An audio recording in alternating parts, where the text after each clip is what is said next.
কিরে পটলা, ভালো আছিস? কেমন দিনকাল যাচ্ছে? এই ভালোই যাচ্ছে স্যার। আপনি কেমন আছেন? আপনাকে তো দেখাই যায় না।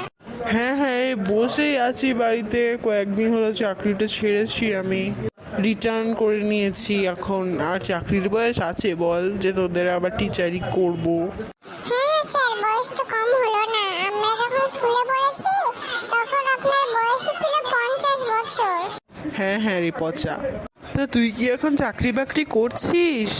আমি যখন টিচারিং করতাম, পড়াতাম, তুই তো তখন ব্যাক বেঞ্চের ছিলি রে, কিছুই পড়তি না। এখন কি চাকরি করছিস? নিশ্চয়ই পাসনি কোনো চাকরি। না না স্যার, পেয়েছি। আমার একটা ধাবা আছে স্যার, অনেক ভালো বিক্রি হয়। এই জন্যই বলেছিলাম একটু পড় রে পড়।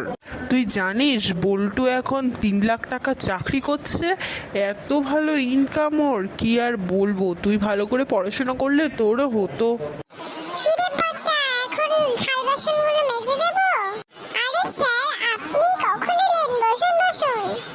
এই তো এখনই এলাম। পচাকে তোর কথা এখনই বলছিলাম, তুই 3 লাখ টাকা চাকরি করিস, হ্যাঁ স্যার, হ্যাঁ। কিন্তু তুই থাল বাসন মাজার কথা বলছিস কেন রে?